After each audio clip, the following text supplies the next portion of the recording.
I'm coming to London. Heavy. Hoxe viaxamos a Malta.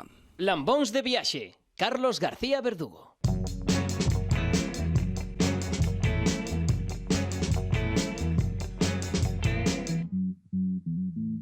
Solo hay que ver lo guapos que estáis, siempre viajando, qué bien lo pasáis.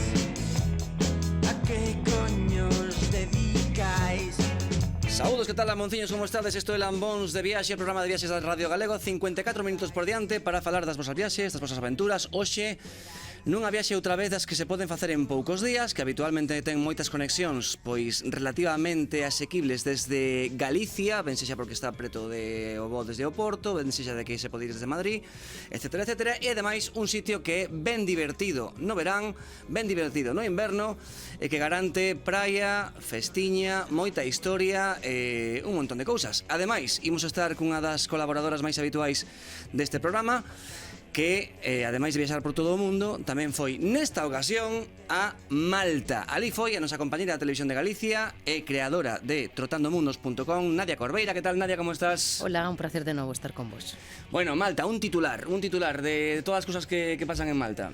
Bueno, pois eu creo que imos descubrir hoxe a parte patrimonial monumental, que quizáis é a máis descoñecida, penso, Sí, non? porque Malta soa a festón, Sí. A praias incluso, na a que logo praia. podemos definir si é ou non destino de praia, pero Sí, a 12-1 en fútbol e algunha cousiña máis, pero Exacto. ten agochado sí, eso é, vamos, 12-1, eso, Dani, ten agochado un patrimonio interesante. brutal. Sí. Perfecto, pois nada, iremos ata Malta. Vas a falar algo de viños tamén ou non? A mí que me gusta un pouco, deso pouco. Deso pouco, non? Vale, moi ben, ok. Beí máis cervexa que viño, pero Perfecto, pois antes de ir con Nadia Corbeira, iremos coas xerlaridades habituais, como en cada viaxe, que nos aporta, como sempre, Dani Portela. Que tal, Dani, como estás? Moi boas, Malta, pois... 2 puntos.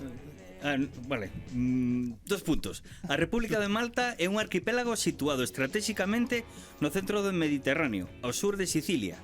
E eu isto tiven que comprobar no mapa, está máis ao sur que Túnez. Está incluso relativamente cerca de Libia. Por eso é o de estratégico, porque abarca, tes que pasar cerca de Malta si queres cruzar o Mediterráneo. Logo, foi parte, de aí o patrimonio histórico que ten, foi parte do Imperio Romano, como parte da provincia de Sicilia, foi parte da Coroa de Aragón, do Imperio Musulmán, do Napoleónico e do Británico. E é independente, precisamente, dos británicos dende 1964. Son medio millón de habitantes aproximadamente, que compoñen uns dos países con maior densidade de poboación. Desto xogando coas estatísticas, non?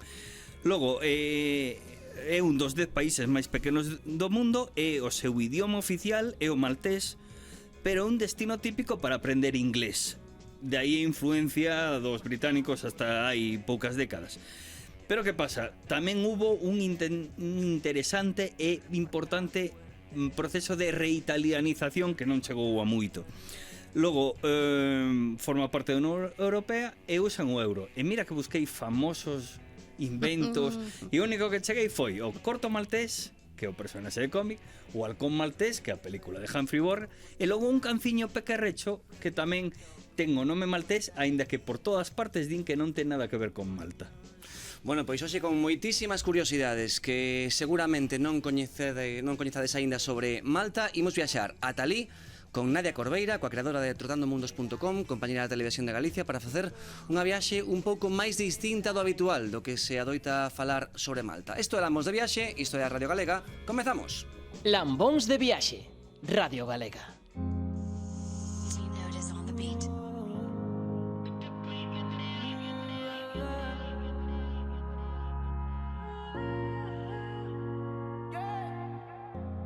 Yo te conozco, lo veo en tu cara. No te comportes conmigo, puedes ser mala. Seré tuyo por esta noche. Te soltarás antes que desabroche el cinturón. Dime qué posiciones tú quieres.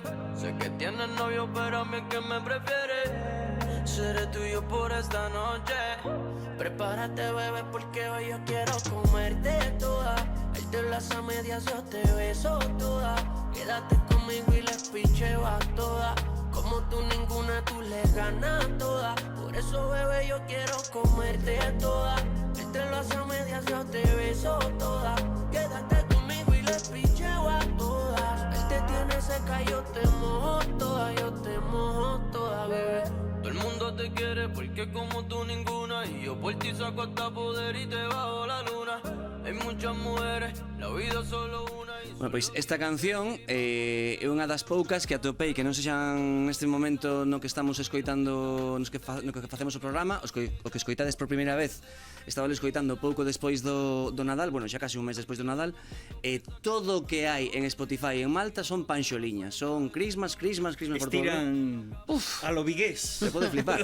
E no número 5, o número 6 está esta canción que é un shock absolutamente en medio das panxoliñas polo tipo de letra que ten e todo isto, Sí, tamén. no que internet tamén Raúl Alejandro, verdad? Que se chama Toda. É 4 letras, non fai falta que un máis. plaxio da de Jesulín, obviamente. Sí, obviamente. É o que está sonando agora mesmo en Malta. Prefieres quedarte solita en la casa pa' así llamarme. Yo puesto pa' buscarte cuando me necesitas. Envíame un Snapchat de eso, un selfie tirándome besos. Y de camino a bajarte el queso. Cuando cruces la línea no me equivoco. Coincide esta música con parte do que está moi estereotipado do que acontece en Malta, que é un lugar no que hai turismo de praia, no que hai turismo cultural e turismo educativo, que ao final todo ese turismo acaba reunido en unha zona que se chama St. Julian's, que son 4 rúas petadísimas de xente, escoitando en un montón de pubs e discotecas, que é o que moita xente coñece máis de Malta. E ali adoita soar música deste estilo e de todos os sitios, porque hai maioritariamente moitísima xente de toda Europa. Hoxe propoñemos unha visita que algo nos contará sobre isto, pero vai nos intentar descubrir a grandeza que ten Malta sendo unha das illas máis pequenas de toda Europa. Nadia Corbeira, creadora de Trotando Mundos, unha vez máis por aquí, que bo terte por aquí unha vez máis. Para min un placer, xa sabedes, falar de viaxes é un placer sempre. Como plantexamos entón unha viaxe a Malta? Comezamos como facemos sempre. É complicado chegar, non é complicado? Desde onde adoita haber voos directos? Eu penso que dende Barcelona é un bo punto de partida, porque Barcelona é unha das saídas ao Mediterráneo, entón, bueno, pois collendo un voo de Galicia a Barcelona, por exemplo, e despois desde ali hai voos baratos, vale? Entón non é complicado chegar, como se sodes o sur de Galicia, normalmente aparecen voos directos desde o Porto. Desde o Porto, sí, sempre con esa baza dos que están nas Rías Baixas que teñen que mirar tamén esa opción, non? Pero no noso caso, pois fomos desde Santiago a Barcelona, bueno, La Valeta, que é a capital, non? E que aconteceu chegar? Ti saes de Barcelona, de ver a Diagonal, de ver uns tranvías espectaculares, de ver coches supermodernos, e chegas a La Valeta, e que acontece aí? Pois sí, é como un pequeno retroceso no tempo, non? Tamén polo que contaba antes Dani, da posición estratégica que está casi máis pegada ao continente africano, que eso se nota pois na arquitectura, en semellanzas coa arquitectura árabe, con que sí que hai un certo pó no ambiente, non? Como que hai unha capiña así dese pó seco polo clima. Pode soplar todo. Sí, é un pouco tamén parecido a Sicilia no verán, non? Nese caso, non? E cando ves, por exemplo, os autobuses que salen do aeroporto tamén axuda un pouco a esa percepción de viaxe no tempo, non? Sí, bueno, eu aí rexuvenecín 10 anos porque no aeroporto eran todos chavales de 20 e pico, que moitos nos estarán escoitando polo que ti dis dos cursos de inglés, non? Si que eu fun en pleno xullo, en pleno verán, e aí cando, bueno, pois os cursos están en pleno apoxeo e como diste iban vivir o Erasmus de verán, eu creo, non? Que algo así, que van un pouco a estudiar inglés e un pouco a festa. Entón sí que hai un ambiente moi juvenil desde que chegas e logo, pois, como digo, sorprendeume moito a capital en canto chegamos, non? Con esa arquitectura ten un punto decadente, que a min tamén me gusta moito ese tipo de sitios que se ven históricos e que manteñen, bueno, pois unha certa decadencia, quizás non hai tantos cartos para rehabilitar todos os edificios, pero dalle un punto interesante e vese unha cidade moi maxestuosa, que ahora falaremos, é patrimonio da UNESCO, ten como, penso que máis de 300 e pico monumentos para ver, o que queira afondar nesa parte patrimonial. E logo, bueno, pois eso, moito ambientillo na capital, hai incluso praias dentro da capital, non? Praias un pouco distintas, non sei, os que viaxaron polo Mediterráneo seguro que lle sona tanto en Grecia como Croacia ou Sicilia, que en calquera recuncho a xente fai unha praia, non? Que non fai falta ter area. Seguro que sabedes Sí, do que vos praias fai. sen area. Sí, sen area ou a veces simplemente algo de rocha, non? E bueno, entonces Unha escaleiriña para baixar. Exacto, non? Entón é o mesmo aquí e bueno, pues chama un pouco a atención que non en plena capital que haxa esas escenas que eu chamaba de corte siciliano, non? Porque é un pouco ese estilo de estampas. Se temos que escoller nada máis chegar a Malta, ou estades algún de vos agora planificando unha viaxe para Malta e non sabedes onde hai que aloxarse, 3 tipos de zonas onde aloxarse en Malta para que perfilen exactamente que tipo de turista es ti. Vale? 3 tipos de turistas, 3 tipos de zonas nas que se quedas en Malta, que se che ocurran agora mesmo. Bueno, pois un podería ser esta capital para a xente que prefira ter cerca pois ocio, non? O sea, máis restauración, máis restaurantes, máis, como dicías ti, pubs, discotecas, bares, non? Para sair, ter un pouco todo a man. É certo que a illa é pequena, non impide iso trasladarse todos os días a calquera punto da illa, pero logo os que prefiran praia, por exemplo, eu iría cara ao norte da illa, bueno, da illa principal, Sí, sí. non? Porque hai 3 illas en total, Gozo, Comino e Malta, pero falamos da principal. O norte é onde está a baía chamada Baía Dorada, Golden Bay, que é unha das mellores praias de todo o arquipélago, é Praia de Area, Praia Dorada, fanse deportes náuticos e hai como un centro vacacional, non? Entón aí tamén para os que queiran tirar máis de praia, hai varias baías encadenadas e teñen aí pois praias incluso unidas por sendeiros para facer un pouco de camiñatas e demais. Esa sería outra zona. E a terceira xa me iría cara a Illa de Gozo, que é a bueno, digamos a máis salvaxe, que está menos construída e que ten un encanto especial porque, bueno, pois está como máis virxe, non? Podemos decir. E tamén é un sitio que lle gusta moito quedarse a xente que vai explorar máis a fondo esa illa. Eu diría esas 3 zonas, praia, capital e a Illa de Gozo. Sí. É posible que incluso podería haber unha máis a quen lle gusta os povos pequeniños costeiros, non? Se van á zona de Marshall's Lock ou así, e terías hasta incluso 4 zonas nunha illa moi pequena na que prácticamente non ten nada que ver o estilo de turista que se aloxa aí, porque despois, como diste, é moi pequena e podes ir a todos os sitios, de feito, Marshall Lock creo que debe estar a 15-20 minutos da capital, non? Está moi pretiño, isto para que se faga xente unha idea Vale. de que é moi cerca, pero sí, é un pobo moi bonito de pescadores, como diste, con esas barquiñas tradicionais moi chulas, creo que se chamaban Luzus ou algo así. Sí, son como, bueno, as tradicionais. Teñen un ollo de Osiris que é traído de Egipto, porque, como digo, está moi mesturado a cultura. Sí, eses ollos vense por todos os sitios, Sí, en cada é a sitio protección, non? ten un nome Sí, distinto, aquí é protección pero para casi todo de protección. Sí. A seguinte pregunta sería, en Malta, é obrigatorio para un turista alugar coche ou non? Bueno, eu casi sempre digo que nas illas non digo imprescindible porque tamén se pode recorrer zonas en bus turístico ou bus urbano, pero quen queira chegar aos recunchos, sobre todo naturais, e sen facer moito esforzo, porque o mellor se vas no bus, pois a parada queda un pouco lonxe, tes que camiñar máis. Eu diría que case sí. O que non teña coche tamén pode ir, pois por suposto, hai que ver as liñas de bus que chegarán aos principais puntos, non? Pero, por exemplo, en pleno agosto, se vas en coche e che deixan a 20 minutos, media hora dun sitio natural e tes que camiñar, ollo cas temperaturas porque Sí. estamos en pleno Mediterráneo e aí Tirando vamos... para deserto, casi. Sí, claro, entón aí as temperaturas suben moito e fai moitísimo E calor. aí levame a miña seguinte pregunta.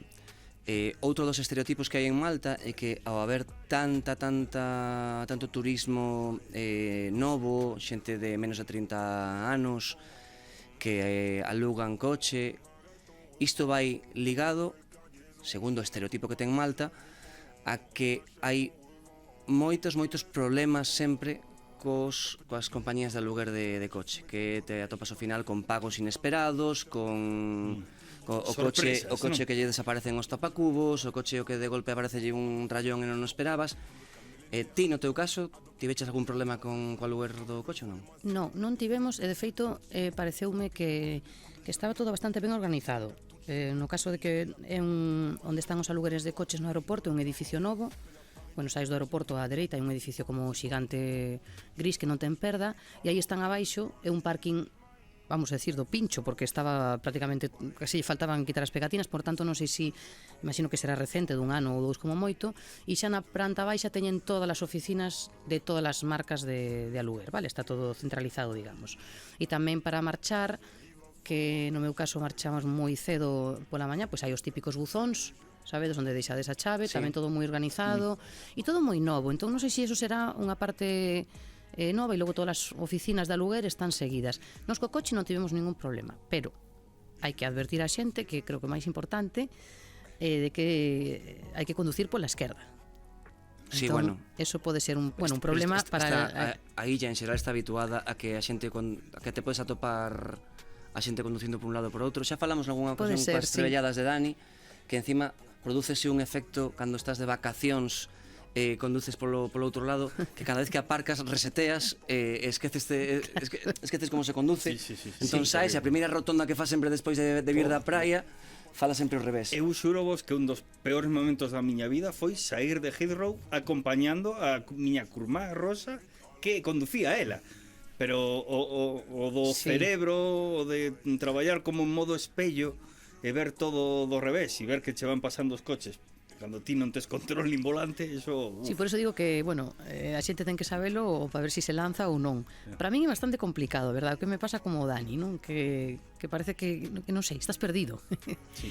O que pasa que sí que é certo que a pesar de ser o mes de xullo, eu pensaba que habería máis tráfico, e a verdade, menos ao redor da capital, que é onde se concentra un poquinho a maior parte da poboación, o clásico de sair un pouco da cidade e demais, non houbo, bueno, non había moito tráfico, quer dicir que ibas bastante ben pola estrada, sen atopar pois eso, moitos coches e sobre todo coches que foran moi rápido, que ese sería o perigo cando vas polo outro lado porque tens que ter os reflexos máis activados, non? Claro. Home, hai que decir que tamén a Valeta, o núcleo urbano en sí, son, polo que vexo, menos de 8.000 habitantes, así fixos de residentes, ¿no? Sí. Sí, pero hai máis tráfico Vila alrededor. galega Sí. ten máis, entón...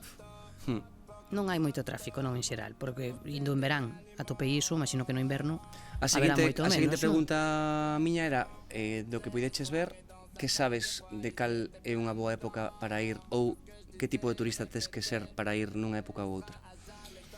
Eu o Mediterráneo sempre aconsellaría ir en primavera ou outono, é dicir, finais de primavera, pois en xuño, por exemplo, ou finais de maio.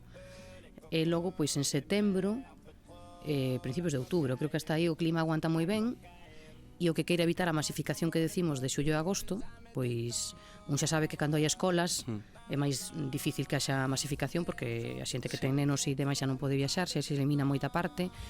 E logo, bueno, pois xullo e agosto, como ben sabemos, son os 2 meses do Mediterráneo por excelencia. Entón, eu, inda que fun en xullo porque cadrou así o tema, evitaría sempre ir polo calor. Aí hai que ver. Porque meu pai levo aí en xullo e agosto e afoga, non? E eu, sin embargo, pois levo ben o calor. Entón, iso tamén depende moito do que queira cada un, claro. Eu estive en febreiro nunha ocasión e despois estive noutra ocasión en agosto.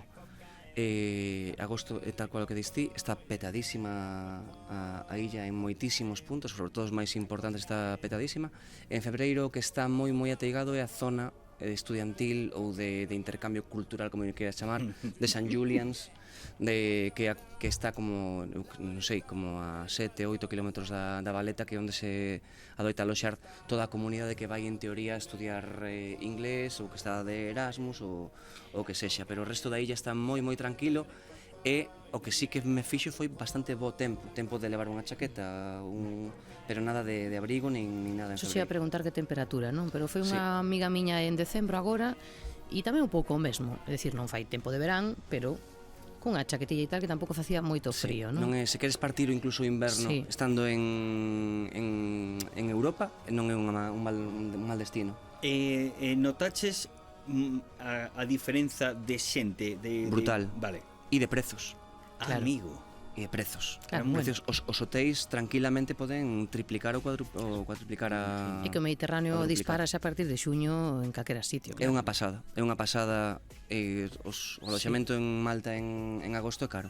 Mismamente ti colles unha illa como Santorini ou algunha illa grega e seguro que en marzo che costa unha habitación a terceira parte, Sí, non? tranquilamente. O sea, al final a xente busca praia e sol Bueno. e claro, eso marca tamén os prezos. Pois xa non? sabemos máis ou menos iso, como se pode viaxar, que hai un montón de voos e sobre todo incluso de compañías low cost desde Barcelona, desde Madrid, desde o Porto.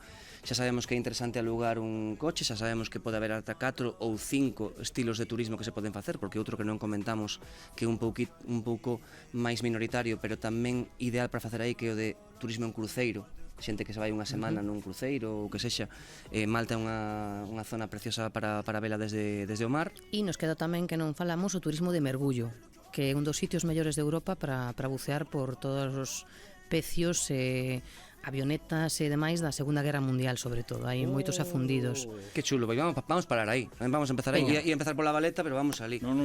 Porque estamos intentando descubrir cousas que non se falan habitualmente de Malta, así que Malta, para facer mergullo, é un dos sitios máis chulos porque atopas.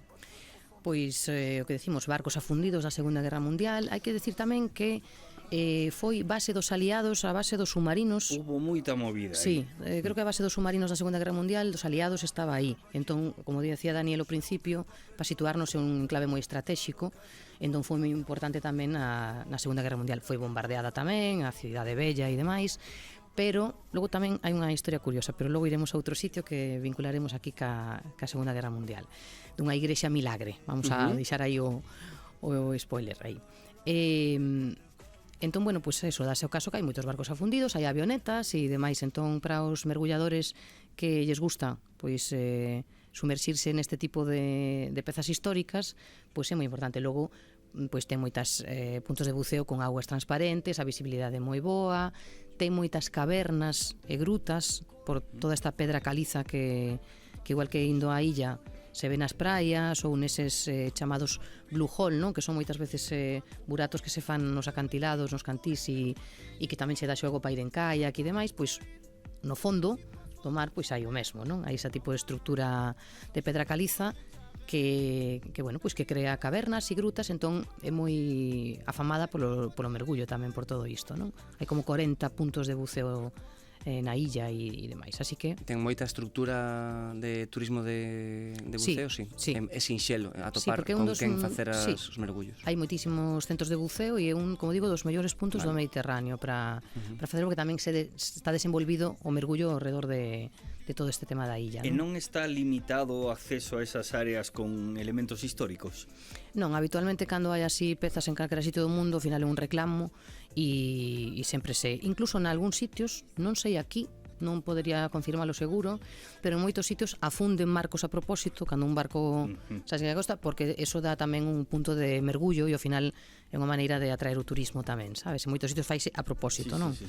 E demais, pero sí, é moi Bueno, interesante para os mergulladores. Con isto queda máis ou menos un pouco o espectro de tipo de turismo que se pode facer en Malta, que xa vemos que se sae bastante do estereotipo que ten a illa, do que seguramente escoitastes falar aos vosos fillos, vosos sobriños, amigos, estudiantes, etcétera, etcétera. Hoxe estamos con Nadia Corbeira falando de Malta aquí en Lambóns de Viaxe, e agora que xa fixemos un pouco a introducción moi longa, pero que sí que é interesante para dar os consellos típicos, imos comezar. O inicio que temos todos cando vamos a Malta é La Valeta. Eu creo que La Valeta é moi interesante comparala co que se ve desde Sliema, que é un pouco a zona un pouco máis noble, de casas un pouquiño máis caras, que está xusto enfrente da cidade, o que pasa despois cando chegas a La Valeta, porque parecen dous cidades completamente distintas. En que cambia de ver La Valeta desde Sliema, velo desde cunha ría polo medio, co mar polo medio, a velo despois entre as rúas estreitas que ten a cidade, que ten a capital? Bueno, como dicía ao principio, quizáis é un salto no tempo, non podemos dicir, e volver como aí o século XVI, XVII, cando foron feitas a maioría das cidades, e conserva, pois como dicía, ese aire maxestuoso, non? Que se veu que foi unha cidade importante, non? Todo o forte que hai tamén ao redor da cidade, unha cidade fortificada.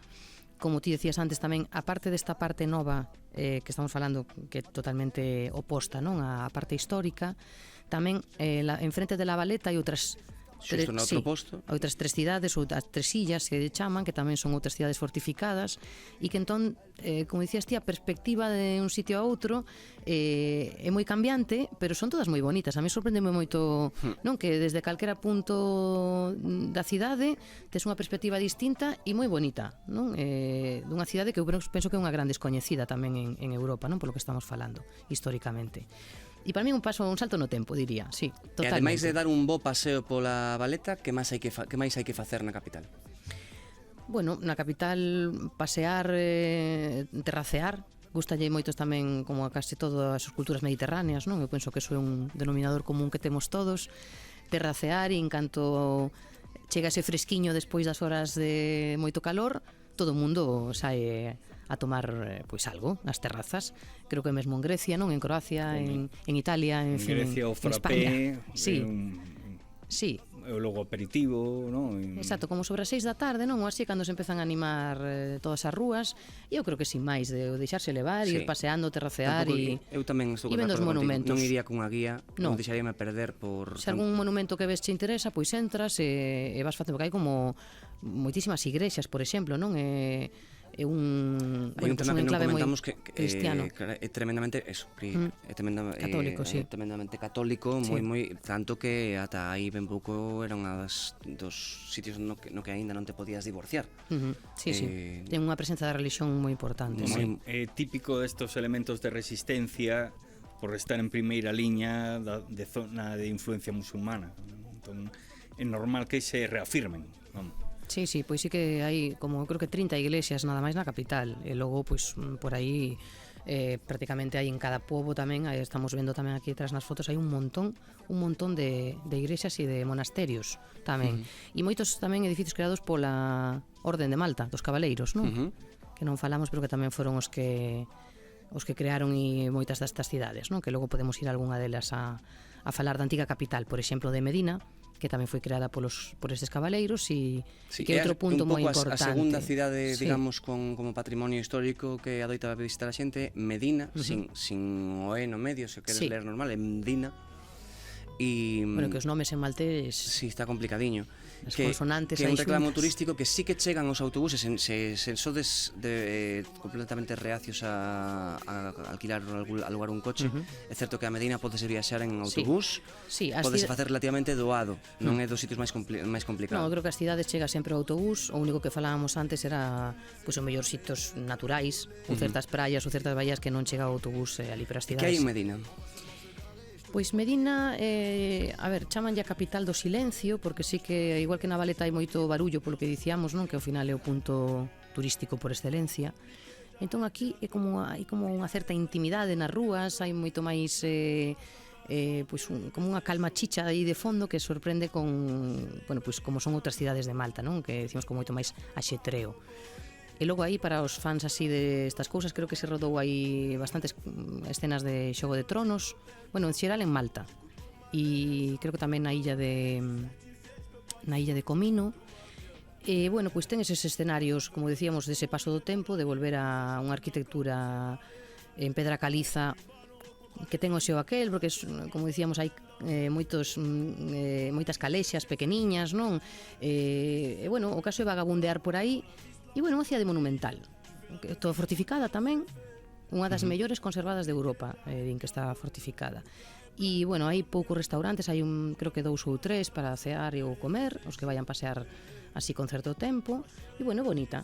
Sí, unha cidade bonita, pequena, é unha cousa que se pode ver nun par de horas, por exemplo, non? Como terceira atracción principal del núcleo poboacional onde vive xente está a zona que dicíamos antes, que é a zona de Marshall's Lock, Sí. que é un pobo que está moi pertiño da capital da Valeta, pero un pobo realmente pesqueiro, e nótase que é un pobo pesqueiro, non? Sí, e de feito hai un mercado, creo recordar que era o domingo, moi chulo tamén, bueno, aquí de peixe sabemos un cacho, pero moita xente que mellor lle chama máis atención cos galegos, non? Pero sí que hai un mercado de peixe moi interesante, e logo pois todo o peirao está adornado con esas barquiñas tradicionais, de cores. Moita cor, non? Coa Sí. diferencia a Sí. Valeta hai moitísima diferencia de cor. Sí, moitas cores e ese retorneados, as barcas tradicionais así como cunha especie de, a ver, eu diría que se parecen un pouco ás góndolas de Venecia, xa, non? coa proa moi empinada, Sí, non? exacto. Por eso esas influencias que decías ti tamén, non? De Italia e todo iso. E é tamén un sitio pequeniño, tamén o que dicíamos para quedarse, para aloxarse pode estar ben. É chulo. Sí, é un sitio Aparte está relativamente coqueto, non? Podemos decir, sí. Está relativamente preto dunha das atraccións que son unha das zonas dos acantilados, unha zona onde Sí. se pode ver as cores de mar Sí. máis espectaculares que hai, que son as que se producen cos fondos, coas profundidades grandes que se xenera con este tipo de pedra caliza.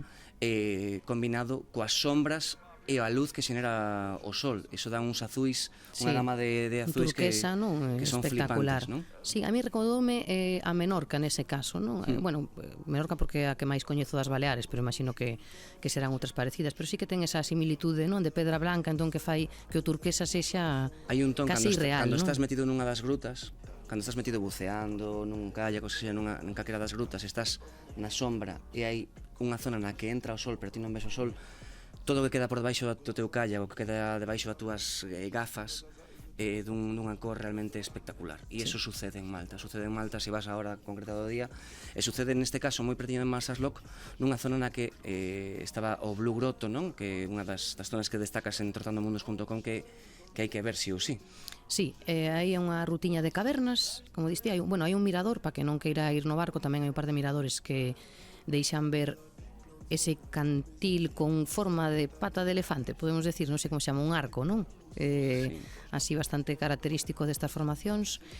E logo podes ir abaixo ao puebliño e vas nunha pequena barquiña, creo que eran 8 persoas ou así, e danche un paseo por esa rede de cavernas, non? Que son como as 6 ou 7. Un pouco decorado, un pouco Disneylandia, sí, porque vas... pero bueno, é importante ver. é a maneira, con kayak tamén o que diste se pode facer noutras zonas, non? Pero ou colles kayak para ver esas formacións ou tes que ir nesta tes un colega con moto de turistada. auga, sí. Sí, que ao final, é curtiña para quen queira facelo, creo que se tardaba media hora ou 40 minutos, é dicir, non che rouba moito máis tempo. E pois entras polas cavernas e ves que diste o efecto sobre todo da luz na auga, non? É importante ir antes do mediodía, porque senón están zonas en sombra e xa o que decíamos desa cor non se vería tan espectacular. Eso é importante. E logo calla, que para min tamén quen lle guste pois é fundamental. Collelo en algún sitio de costa chulo, que hai un de feito no artigo que temos na web sí que se fala do outro buratiño destes, que non é o que estábamos falando agora do Blue Grotto, que esas son unha rede de cavernas, sino que está máis ao norte e son sitios que para calla son espectaculares, vamos, que simplemente navegar por esas covas e demais, e casi sempre hai sitios para alugar kayak cerca deses puntos, bonitos. Antes de ir con Dani e as súas trebelladas, sí que quería tocar casi o último punto importante que ten a illa, e iso sin pasar aínda pola zona de marcha, como dicíamos, aínda non pisamos St. Julian's, pode que non o pisemos en todo o percorrido por Malta. Hai outro dos sitios nos que hai que facerse a foto de Instagram ali, que é en St. Peter's Pool, non? Que é a piscina. De bañarse, unha piscina natural. Como é St. Peter's Pool e que? Eu fun a primeira hora, porque xa imaginaba que en pleno mes de xullo aquilo iba a estar ateigao, non? Fomos a primeira hora, estivemos un par de oriñas e de feito cando marchábamos xa había moita máis xente e imagino que pola tarde estará bastante masificado. Isto digo para quen queira ir lle guste ver os sitios ou sacar as fotos con menos xente, que hai que madrugar. E se non controla moito de Photoshop, para quitalos con Photoshop. Son moita xente. E nada, pois é o que diste, non? É unha piscina natural, as augas moi calmadas, podes facer snorkel, hai escaleiras para baixar, outros tiranse facendo piruetas, non? E demais. E é un sitio bonito, pintoresco, moi cerquiña do pobo de pescadores que dicías ti antes. E todo isto está bastante cerca da capital. Pero aquí xa só se pode chegar en coche. Porque ata Marsasloc sí que se pode chegar en autobús, pero ata St. Peter's Pool necesitas un coche para chegar. Por eso decíamos que sen coche hai sitios que son máis complicados. Logo hai que baixar unha camiñata de 10 minutos polas rocas tamén e cantís e demais, pero nada complicado para chegar. E como estas hai máis na illa, máis zonas similares. O que pasa é que esta é máis famosa, por esos os puntos máis famosos son os que van estar ateigados, claro, sobre todo no verán, A miña amiga que foi agora en decembro, vin as fotos deste sitio, non ten nada que ver, porque, por exemplo, había moito mar. Entón xa, aparte que a temperatura xa non invita a bañarse, non? Pero inda que quixeras, é totalmente a escena diferente, non? É como máis salvaxe, como aquí máis un tramo de costa de en inverno. Sí, exacto. Entón sí que aí perde toda esa parte un pouco de Sí. A mí lembrábame un pouco, fíxate, agora que dices eso, lembrábame un pouco a eu que vivín un tempo en Santa Cruz, ao lado da Coruña, en Oleiros. Lembrábame a Santa Cruz no verán, Santa Cruz en inverno, claro. Que é un sitio onde que te podes bañar tranquilamente. Sí.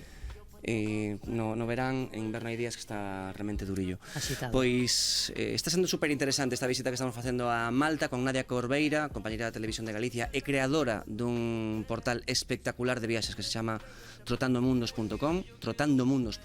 Aí tedes un montón de cousas de casi todos os continentes e tamén moita información de Galicia. En este programa, como sempre, ademais da información que nos traemos os convidados, sempre lle preguntamos a Dani a ver que cousa topou nesta ocasión en internet ou que cousa meteu na súa mochila. Imos con Trebelladas na mochila. En Lambóns de Viaxe, Trebelladas na mochila, con Dani Portela.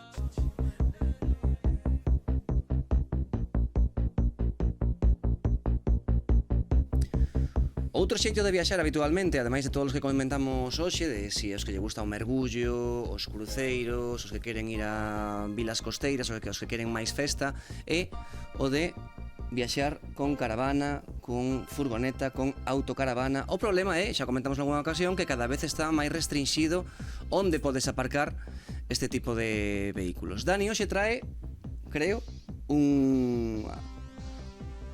unha cousa que nos vai axudar a cando Unha caravana. Unha caravana na súa mochila. Bueno, vou falar de Park Fortnite. O sea, aparcar de noite, pero for é un 4. Si, non é o videoxogo. Park, eso, exactamente, Park 4 Night, que ven a ser unha plataforma, unha aplicación colaborativa na que poder aparcar a autocaravana, dormir, repostar auga e cambiar as augas xuxas, que iso é basicamente parte da experiencia de levar unha autocaravana. Cada lugar se lle indica onde está ubicado e se describe e se puntúa con indicadores como pode ser se é de pago ou de balde, se ten baños, se ten tendas, se ten lugar para mascotas, se permite, a aplicación permíteche crear rutas entre puntos, non? Ten fotografías, por exemplo, ten un dato que nunca pensara eu, que é a altura que está o lugar onde se quere chegar, por se acaso a potencia do vehículo non dá. Por qué? Hai veces que un coche normal, se levas unha caravana, e tanto, sí. Non chega, sí. moita potencia, pero logo non. Pero o que máis me gustou desta aplicación foi a cara B da aplicación, que é o uso que lle dá moita xente a esta aplicación que non é a de intención inicial. Como, por exemplo, ten un problema que claro, de repente poñenche un sitio, lugar idílico, onde estás tranquilísimo, non che molesta ninguén, o sol está... poñen no todo perfecto, e iso que implica? Que este masificado. Claro. Problema da globalización e de acceso absoluto a toda a información. Logo, as descripcións que non son completas, como por exemplo... pasamos aquí 3 días, estivo maravilloso, pero esos días foron luns, martes e mércores, pero resulta que esa zona é unha zona de botellón os venres e os sábados, e ti deixas a furgoneta ali e non é a mesma experiencia, todo o mundo meneando a tua ou furgoneta. deixame entrar eu, que, bueno. E logo tamén chamoume a mala baba que pode ter moita xente, que as falsas denuncias de xente que ten sitios onde sí hai que pagar para deixar a caravana, que se dedican a colocar reseñas dicindo aquí non aparquedes que multan. Entón, que pillabans. Claro, Claro, para cando volven eles que non haxe ninguén. Claro, se eu teño unha leira onde quero que me veñan, o que fago é denunciar o que quedo ao redor para que non lle quede outra opción Claro, que vir a min. Claro, sí. Claro, isto é negocio.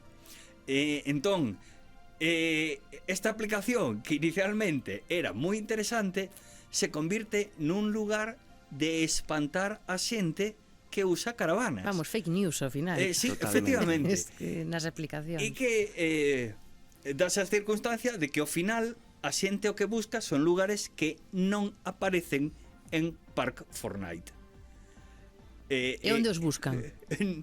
Bueno, Seguinte capítulo. buscan alternativas eu espero que haxa unha Park Fortnite de moito pago, onde haxa sitios só verificados por certos individuos, supoño que verá algo así, pero unha cousa que tiña todo positivo, de uso masivo, tanto de información como de Claro. aparcamento, se lle dá volta completamente. É o que pasaba hai pouco tamén con reseñas en internet de opinións, non? Nestas Claro. páxinas de bueno, que Que os todos, veciños o que primeiro todos facían é consultamos, poñerche- claro, de usuarios e tal, e ao final, bueno, todo ten a súa cara B. Bueno, pois a aplicación, por se tedes unha autocaravana, polo menos, por se queredes botarlle unha ollada, Sí. Park 4 Night. Park Fortnite, que nos trae Dani coas súas trebelladas na mochila. Gracias, Dani. De nada. Lambóns de Viaxe. Contanos a túa viaxe no noso Instagram @lambónsdeviaxe.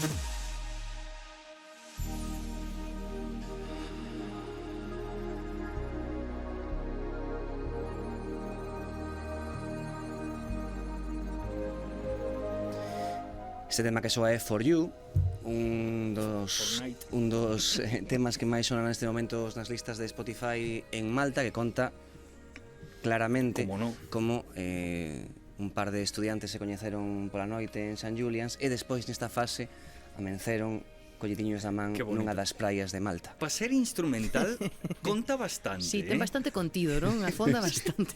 A verdad que sí. O certo é que tarda un poquinho de máis en chegar á letra, entón teñamos que empezar a falar. Vale.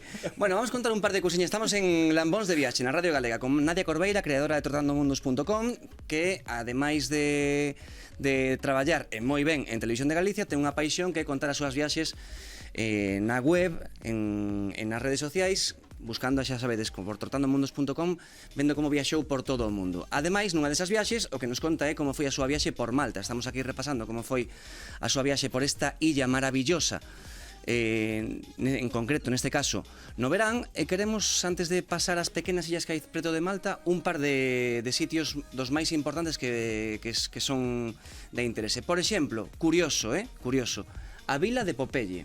A vila de Popeye en Malta. Sí, sí, sí. Pois sí, aí rodouse o filme, non, de Popeye, creo que nos anos 80, me parece que Sí. foi.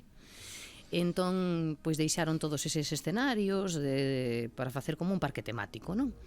Entón é certo que eu non o visitei, está un pouco máis orientado a, bueno, non exclusivamente a xente que ten nenos, pero evidentemente o que máis había eran familias con cativos. E no verán, ademais, diante da vila, que se pode, como digo, visitar, entón visitas os escenarios, as casiñas, bueno, ten o seu punto, non? Eu creo que, sobre todo, se vas con pequenos, seguro que o gozan aí dentro. E crees que os nenos pequenos saben quen é? Bueno, pequenos é unha palabra relativa, Vale, non? vale. Quero dicir, non tienen que ser de 3 anos, pero é mellor de 8, 10 anos, non? E aparte Así do parque que ven- temático que hai, entón... Claro. Aparte, se ti vas ir a Malta cos teus fillos, seguramente que lle pos a película antes de meter. E claro, e claro. normalmente como é unha estrategia creo que máis habitual do que parece de ter un día de premio para os rapaces se portan Claro. ben, o día Sí. de facelo é no parque de Popeye en Malta. E logo enfrente, o sea, no verán, no imagino claro que no inverno non, hai como tamén unhas zonas, como unha piscina tamén natural, e faise moito snorkel, e estaban todas as familias por ali, co cal pode ser combinar o paseo nas casiñas con tirarse a auga e tamén facer snorkel ali nesa mesma zona, non? A Está un cor pouco que así. ten Sí, o a mar na vila de Popeye Sí, é espectacular. fermosísima, fora de que é un decorado. E Sí. pasada a vila, é certo que hai un par de rutas de sendeirismo, ves a moita xente facendo sendeirismo, e hai un par de baixadas, como dicía Nadia, un pouco máis adiante, que dan algunha caliña na que se vas nadando acabas en na vila de Popeye, e sí que merece a pena se xa non vas 3 días só, se vas unha semana, pasar Sí. unha mañá por ali nese sitio está moi ben porque a auga é Eso, fermosísima. Facendo algunha rutiña pequena e demais, e con ese color da auga espectacular, sí. Pero sí, é polo certo. que vexo a vila aínda é grande, non son 4 casas. No, É que non había 3D daquela e fixeron unha vila de verdade De verdade, poder gravar. para o filme, sí. Claro. Vale. Sí, Bueno, sí. hai que lembrar que é unha das películas máis famosas que tivo Robin Williams, perdón, o comezo da súa Non o carreira. cantante. Sí, exactamente. O que Pois expisou sí. hai pouco. Non está mal esa visita, Sí, a vila está curiosa. Popeye. A outra que ten Quen non queira ir á vila, como decíamos, hai tamén miradores, vale? Para ver digamos, a perspectiva de toda a vila. Sí, no meu caso adiante non entrei na vila, eu fixen xusto, mirei Como desde a nós, fora, non? que é fermosísimo, Sí. fixen as rutas de de sendeirismo. sendeirismo. Por suposto, unha das zonas que hai que ver é, como dicías antes, a Bahía Dourada, non? Sí, a Golden Bay, que é onde se concentra, creo que unha das praias máis bonitas de area, e onde, bueno, pois é unha praia bastante tranquila, onde se practican tamén deportes acuáticos, hai tamén restaurantes, estos chiringuitos a pé de praia que seguro que Aí onde digo moitos agradecen. que vas, tomas unha cerveza, Sí. unha cervexa e ao salir Sí. das a rotonda ao revés, porque xa te olvidaches claro, de- pensas que estás en Galicia, sabes? E E xa logo- ves as luces dun fulano que che dices, vale. Sí, que deben de estar a toucu dos turistas, porque eso debe pasar tan a miúdo. E bueno, logo un conselliño máis despois de Golden Bay, o que queira camiñar, como dicías ti, porque todas estas bahías encadenadas, como en todas partes, hai sendeiros que te levan, pois despois de Golden Bay está outra, o que pasa que o nome é un pouco complicado, o Gahan Riviera Bay, que é máis salvaxe e que cun camiño de 10 minutos baixas a esa praia e xa é como acontece aquí en Galicia, as que non teñen chiringuitos, pois están moito máis baleiras e aí acontece o mesmo, non? Está casi todo o mundo en Golden Bay e na Como se outra que chama está esta, entón? contigua chámase, é que isto pronunciar son dúas Gs cun H-A-J-N Gan Gan Riviere Bay. Pero Vale, que é a ok. contigua. Hai unha torre no medio, hai moitas torres defensivas que, bueno, isto non falamos, tampouco ten maior importancia, pero polo que dicía Dani ao principio da súa posición estratégica, toda a costa está salpicada de torres, non? De torres defensivas. E aquí en Golden Bay vese unha torre que está á esquerda e ao lado do outro lado da torre é onde está xa a seguinte bahía, vale? Son varias encadenadas. E podese tamén camiñar por sendeiros, ir baixando a praia que máis che guste. E aquí non hai praias privadas como hai en Italia, non hai ese... Non. Eu saiba non, pero- O que hai, se queredes, me meto aquí a cuña porque a mí sí que me gustan ese tipo de historias. Sí. Hai, e recomendo un par deles. Hai clubs, como que estamos vendo, Como se este, estades sí. vendo en YouTube agora mesmo. Recomendo dous, unha na zona norte, isto é o Café del Mar, que tamén non hai en Ibiza, e que basicamente é eso, E é da un sitio mesma no que pagas compañía. unha entrada, neste caso creo que eran 20 euros, e pagas unha entrada, e con eso tes acceso ou a unha hamaca, unha cama, ou unha silla, e son casi todo infinity pools, entón é un sitio moi agradable para facer as fotos de Instagram, para descansar un día, para tomarse un cubata, unha cervexa, unha Coca-Cola, un refresco, vendo o mar, e isto está na zona máis norte, máis tirando hacia Golden Bay. Na zona de Sliema, non en San Julians, entre Sliema e San Julians, hai un moi parecido que se chama Club 1926, que tamén é moi semellante. Que pasa? Que se vas no verán hai que ir reservando, non no Café del Mar, Claro. non no Café del Mar, pero sí no de Sliema. A diferencia entre os dous é que Café del Mar pola noite é un fiestón, e de golpe a partir das 7 non podes bañarte, porque entra un DJ, a xente, hai un rollo moi bizarro aí, nun momento no que ti estás en bañador ou en bikini, e de E golpe chega xente. empeza a entrar xente en tacóns, en sandalias, que van para a festa da noite. Eu cando fun estaba pinchaba ese día Gianluca Bacci, non sabes, este que, Non sei. que fai bailes bueno, No. outra Coñecido, historia. vamos, entón estaba petado, claro. É un dos que toca, dos que pinchan en Ibiza. E entón de golpe estás ali, tan tranquilo, empeza a entrar xente moi maqueada e dis, ostras, aquí se nos foi. Isto é cando a xente que trae sae dun after ás 10 da mañá. Igual, non está desubicada. E iso sí que vai. Hai bastante deso. Hai nos máis humildes e moito máis máis caros como este, pero hai un montón dese estilo, sobre todo na zona de Sliema, que é a que une La Valeta coa zona máis de estudiantil de San Julio. Un momento dolce vita, non podíamos decir, Un non? pouquiño- Para vivir aí bien, non? Así, pouquiño. dolce farniente. Quedanos 8 minutos, eu creo que sí ou sí temos que ver que se ve Sí. en Gozo e Comino, non? Iba antes a Vale. contar unha anécdota moi breve. E o spoiler que fixemos antes. Sí, eso iba a decirche, Es que para que encaixar non todo, deixar a xente Veña, va. sin eso. Queda a cidade de Mosta, Sí. que é unha cidade que está, bueno, pues, a medio camiño entre a Medina e a capital, e ten unha cúpula que din que é a terceira máis grande de Europa, unha cúpula nunha igrexa, que se fixo a imaxe e semellanza, do Panteón de Roma. Creo que por encima debe estar Sofía de Estambul, a mezquita e algunha máis, pero creo din que é a terceira máis grande. E ten unha historia bastante curiosa. E o de sempre, ninguén comproba quen é o terceiro Claro, ou é que o segundo. O metro... primeiro sí, pero... Sí, pero sabes, o metro como non o levamos en riba, pois pues hai que fiarse, non? Pero bueno, terceira, cuarta. A verdad que é moi impresionante porque é unha vila moi pequeniña e entón chegas e de repente ves esa construción enorme que a ves desde todos os puntos e chama bastante atención, podese subir a cúpula, a verdad que é certamente bonita, pero ten unha historia curiosa que dicíamos ao principio, que se lle chaman a Igrexa Milagre, porque cando foron os bombardeos da Segunda Guerra Mundial, pois unha bomba alemá caeu xusto nunha misa, estaba xente na misa, e caeu no medio da igrexa, rodou, enborcou por aí polo chan e non chegou a estourar. Entón, Claro, pois os fieis quedaron así, viron como cae a bomba, non se detonou, entón dende aquela pois pensan que é un milagre e chamase así. Hai unha réplica da propia bomba que tamén se pode visitar. Teñen un pequeno museo alrededor desta historia. Wow, que chulo. Esta que Da estamos bomba. estábamos vendo aí, sí, xusto detrás os que están vendo en YouTube, pois que se vían aí as fotos. E bueno, é interesante. E a vila é moi bonita, porque ten estes sitios que non son tan turísticos e que ao final teñen unha arquitectura moi chula. Perfecto. Tamén. Bueno, pois vamos pechar coa excursión típica que se fai a Comino e Gozo. Como se fai? E que o Pois, que ves? Colles un ferry na parte norte da illa de Malta principal, non tarda moito, creo que recordar media hora como moito en chegar a Gozo, creo que son 20 minutos. Comino está no medio, e Comino, pois no verán, está ateigado.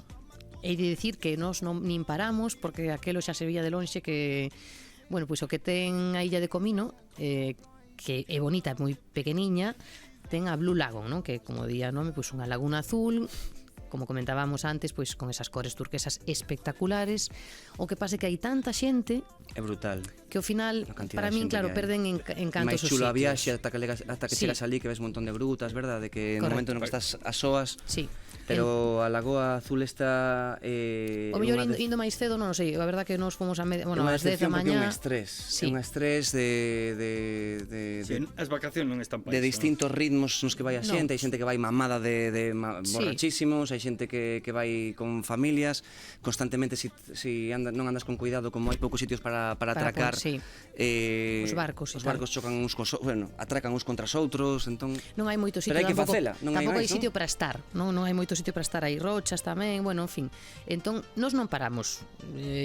Ao mellor a outra hora ou noutra época é máis doado, pero en pleno verán é moi complicado.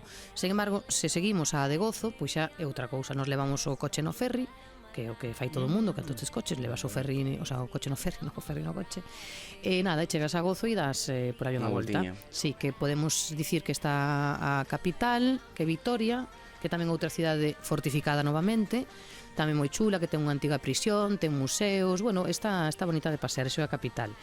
E logo, o punto máis importante da illa era este que se derrubou, a Blue Window, que era un dos arcos tamén máis espectaculares, un dos puntos turísticos os que iba todo o mundo facerse esa foto que decimos típica e demais, pero que se derrubou, pois non sei cando foi, creo que foi no 2017 ou 2018. que eu era cheguei a vela no primeiro viaxe, no segundo xa non estaba. Ves, algo así. Era como un cantil. Sí, era como outra pata de elefante, digamos, estes arcos, Todas ¿no? estas illas do Mediterráneo e tal teñen este arco Como as que se catedrais, ve, vamos. Sí, exacto, e nunha destas, pois nada, derrubouse. Derrubouse. E segue sendo un punto para ver o atardecer. Hai tamén como, digamos, unha piscina natural ao lado que tamén vai moita xente a facer snorkel, porque é unha piscina que está toda, bueno, pues, bordeada con cantís, que é chula, pero digamos que a parte esa do arco famoso pois xa non está. Pero bueno, está ben o sitio, pódese ver perfectamente. Pois percorrido fantástico, por Malta con Nadia Corbeira. Nos quedou falar dos templos megalíticos, que son Pois uns dos máis... tes un minuto clavado. Un minuto clavado, bueno, pois nada, decir que aí están os templos máis antigos do mundo megalíticos en Malta, que hai un montón hai como media dúcia ou así, patrimonio da UNESCO, e son máis antigos que as pirámides de Egipto, entón dinse que é a estrutura humana feita e que está en pé máis antigua do mundo. Claro, isto que dicimos E aí- sempre, comparar tamén Sí. unha cousa con outra e chamarlle estrutura a unha cousa, logo ver Bueno, as pirámides. Pero tentela Non pensar lle quero que aí quitar mérito, hai non lle máis quero de- quitar mérito, pero vamos, tamén o Hai- dolmen de Axeitos é moi Ui, chulo, pero claro. non podemos compararlo coas... Bueno, ti fuches á necrópolis da Valeta, porque a necrópolis da Valeta Sí. subterránea, bueno, Sí, é brutal. ten o seu aquel, non? Sí. Pensar que hai máis de 4.000 anos fixeron iso aí, bueno, Sí. pois ten... Bueno, ten a pois súa isto historia. foi Malta con Nadia Corbeira, creadora de trotandomundos.com e compañera de Televisión de Galicia, que viaxa un montón e sempre conta as súas historias nesa páxina, en trotandomundos.com, que está espectacular. Neste caso en Malta, que como vedes é unha isla moi pequena, pero que ten un montón de opcións, realmente moi boa idea se queredes facer unha viaxe relativamente barata.